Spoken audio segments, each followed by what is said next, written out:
What's good, YouTube? Antayami here, back with another video. And in today's video, we are playing one of my favorite decks back in the old format, back in Toss format, which is Orcust. I'm going to showcase a deck profile at the end of this combo, but I want to showcase this one card Girsu combo. And as you guys can already tell by the title, this is Orcust, Mitsurugi, Fiendsmith. This deck is insane. I don't think it's the best deck of the format, but it could definitely stand up to the best decks. And it has a very weird Malice matchup. So here I'm going to showcase what one Girsu plus one discard ends on. And this card right here by itself basically bridges all three engines. So let me showcase that right now. So we're going to go ahead and normal summon.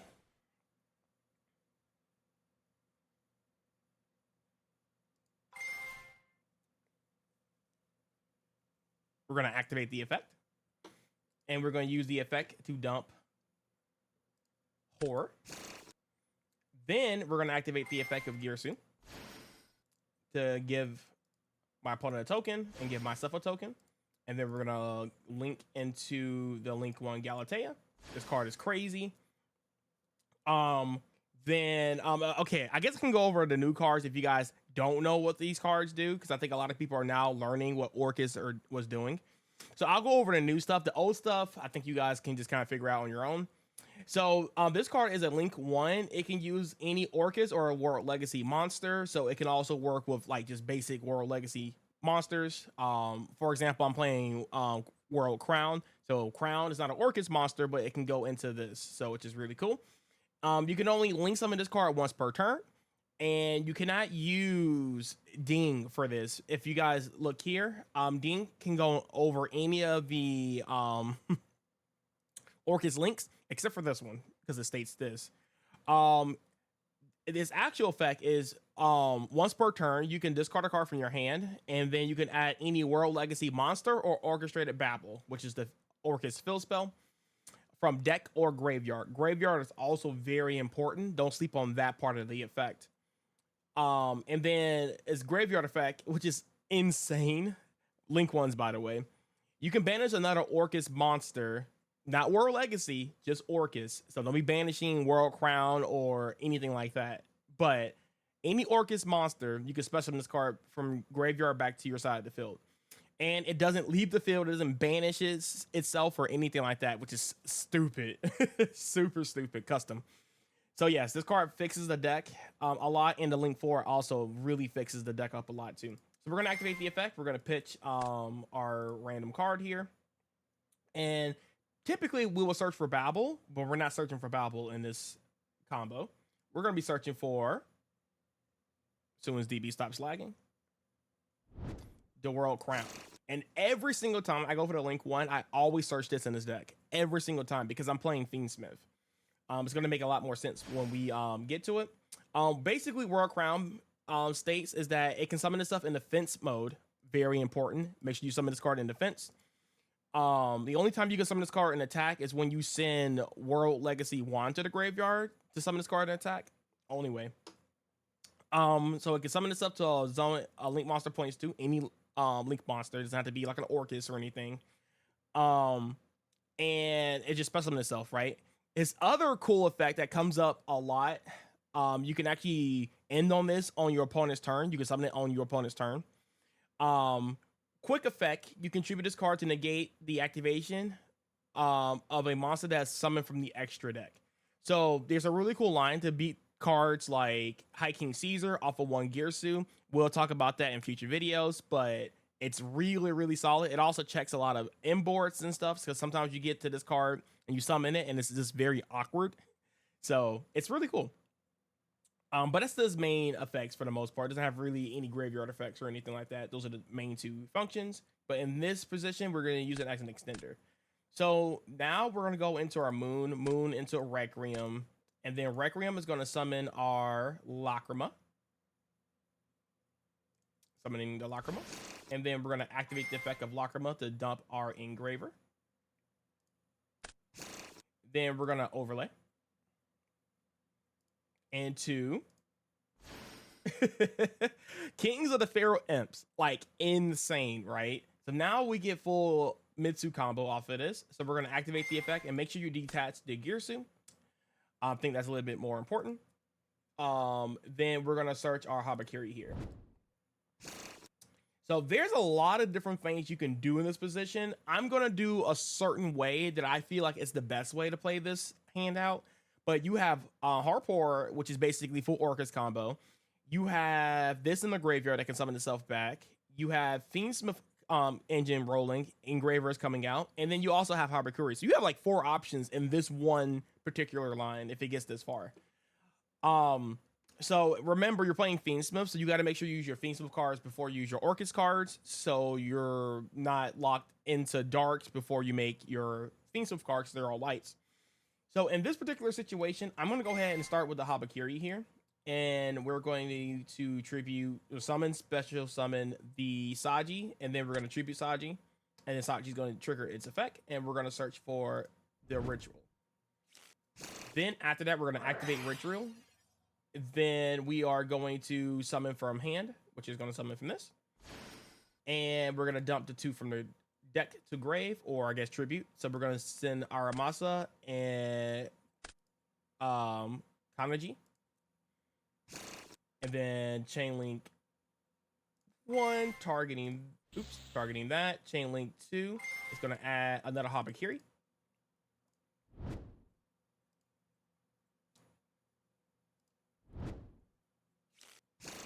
Then next, we're going to activate Ritual. We're going to summon from deck this time. So we're going to summon our beautiful and all-powerful Murakuma. I'm going to put these monsters over here. And then we're going to tribute this from the hand. Then next, we're going to activate the effect of Habakiri to search out our prayers. So if you don't have access to, like, say, your Orcust engine, I'm playing Zombie Vampire in my extra deck here to bridge Orcust cards. We'll go from Mitsu to Orcust. It comes up. There's times where it will miss, but 9 times out of 10, it does hit an Orcust card because you slim your deck out a lot and you play like 10 Orcust monsters. So you're going to hit it. It doesn't matter if you mill it or, hit it. You can summon it and go into the link 1, blah, blah, blah. But that's the only reason why I'm playing Zombie Vampire. And you can also look at your opponent's, see what deck they're playing as well if you get that far. So really cool. And then after Zombie Vampire, you can go into Fiendsmith if you haven't, and then you still have prayers, and you can bring back Mirakumo whenever you feel like it. So yeah, but that's the bridge. But since we already have access to Orcust, there's no reason to Zombie Vampire, unless you want to. That's an option you can do here, but you don't have to.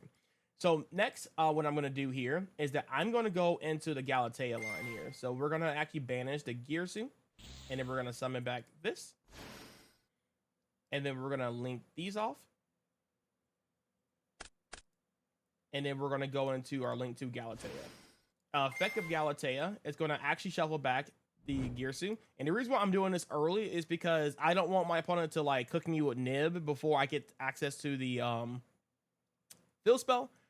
And if they Nib me here, then Murakuma's coming back. And then I still have Fiendsmith plus I still have Orcust. So it's really weird for them to do that. Or if they want to hold it there, it's weird. So we're going to go ahead and set the Babel, activate Babel. Then after that, we are going to, let's see here. I think here we can just go straight for Fiendsmith stuff since our next possible line is going to be Orcust. So we're going to go ahead and go into our Engraver by shuffling back Moon. Boom, boom. And then we're going to take Habakiri and this and turn this into a sequence. Activate the effect of sequence, and we're going to shuffle back 1, 2, and 3. I couldn't find it for a second. Then we're going to go into Desiree. And then after that, we're going to literally go into our Orcust combo. Now we're dark locked. So now we're going to summon our Nightmare. Summoning the Nightmare here. And actually, we'll do this before we go into Harp. We'll actually go into the link 4 here. Then you go into Harp into this. I forgot to do that first. We're going to equip the sequence here just to equip it so we don't forget it on the end. Then after that, we could take these 2.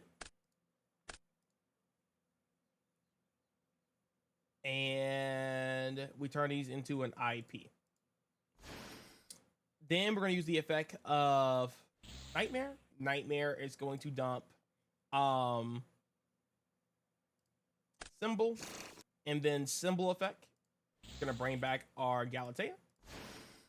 And then we're going to go into Ding. We're going to move Ding here. And then we're going to use the effect of Ding to attach the Symbol. And then this is basically our end board here. So we have the Link 4, IP, Fill Spell, Desiree, the Ding. And then we also have access to the Mirakumo through the prayers. And then, of course, we're going to have follow-up with the Symbol. So when we go IP, send Ding to the graveyard, then we can bring back out Ding for another interruption. If this card is sent to the graveyard by interruption, if you can even send it off of IP if you like. Then you can banish this card from the graveyard for another like interruption because it can send. And I forgot to go over this card right here. So this card is broken. You can target one of your banished Orcust monsters or War Legacy cards and add it to your hand.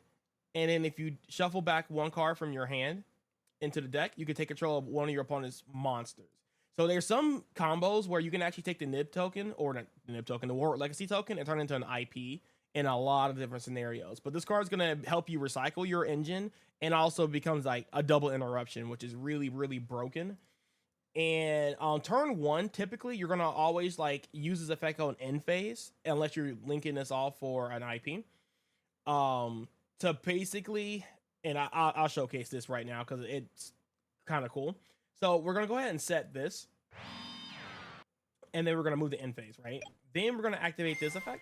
And we're going to actually add back our Harp Horror, or Nightmare, I'm sorry. And then we're going to pass. Your opponent's like draw phase, and we're just going to use the next an example. And this is where this card will come up now. So now we're going to actually activate the effect of... Actually, I don't think you can do this early in this combo because we don't have any other Orcust. So you have to pretty much wait until you use like IP sending. So let's say, for example, like they just do that. This is main phase. You go into IP or SP, and then SP banish something. Yeah, whatever. Then you'll go into this by banishing Galatea. And then after that, you can go into her effect, since now her effect's a quick effect based off the fill spell. You can send Nightmare, and you won't dump this. You will actually add back this. This is where the graveyard effect comes in handy, which is very nice. Then you can actually go Nightmare. Let's say we just target this. It doesn't really matter. Nightmare, dump Wand. And now the special effect of Wand will come out of nowhere. If this card is sent to the graveyard, you can special summon one World Legacy monster from your hand. Well, guess what? This is a World Legacy. So now you can special summon this card, and it becomes another interruption. So that's how this interruption comes up in this deck. And let's say, for example, if you have Droll, this combo doesn't really get affected by Droll because this card adds back from graveyard. So if you Droll your opponent and then you go into this like line, Droll does not matter, right? And then, of course, you still got the Mirakumo for a Regaki. You still have like interruptions out of the Wazoos. It's actually really, really insane. So that's the combo I want to showcase. And then now I want to showcase the deck profile.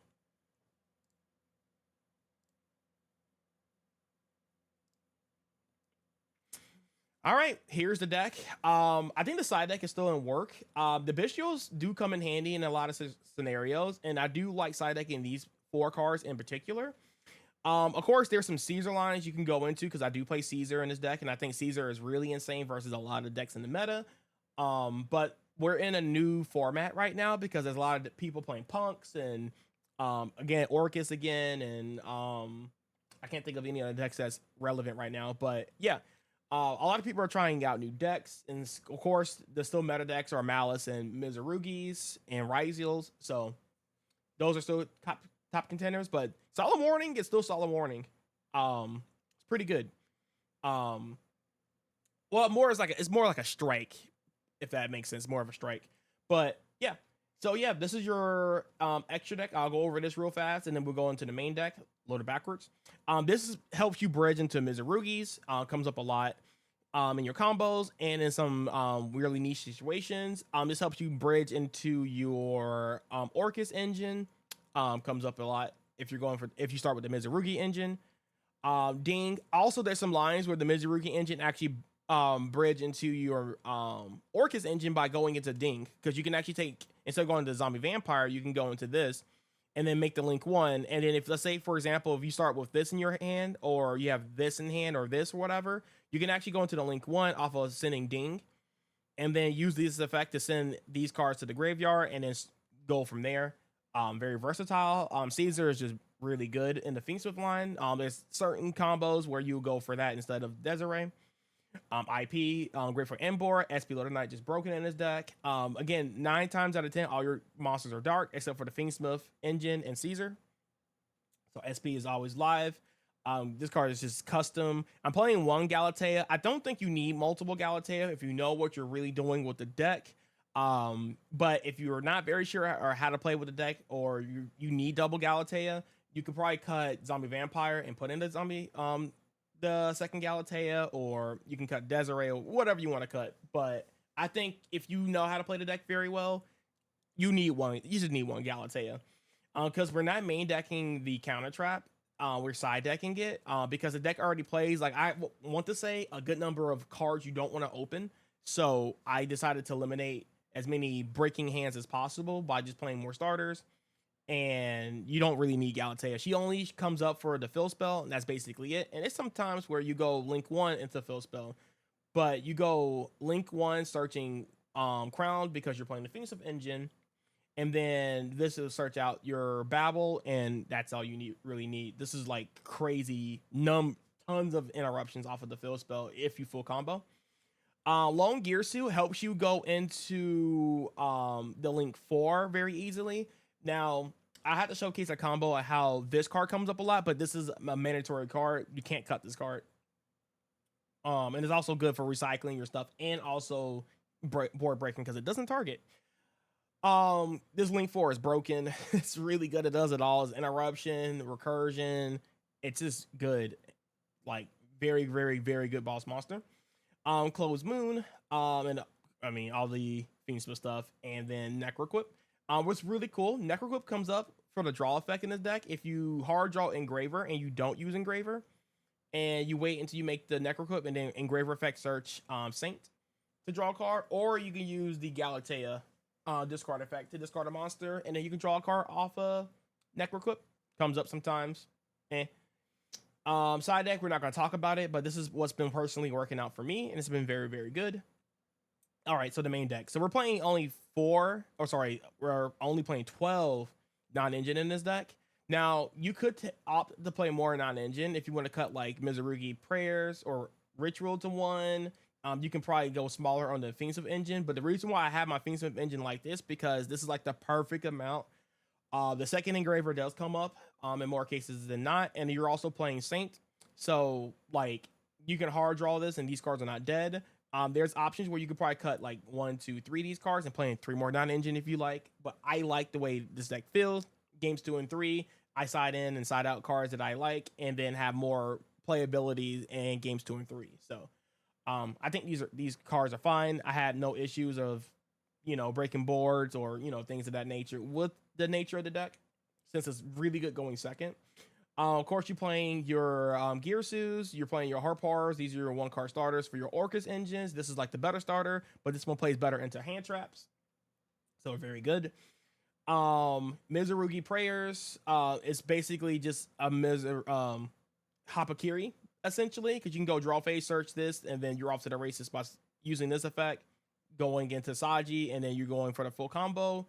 If you don't have Orcust cards, you go into your Zombie Vampire with this line. If not, if you want to play a little bit safer, you can just play Mitsurugi. You can just do that. And on IP, set Prayers.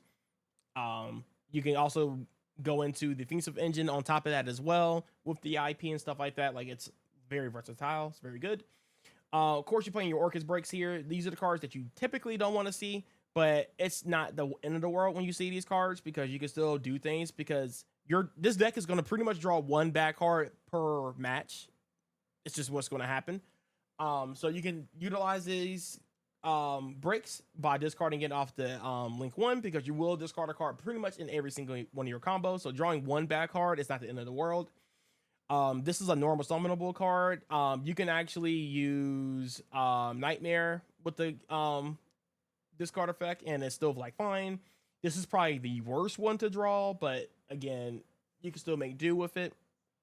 And this one's not too bad because you can link one even with the Fiendsmith engine and special summon it, because you can Requiem is a link one that points down, so that's great.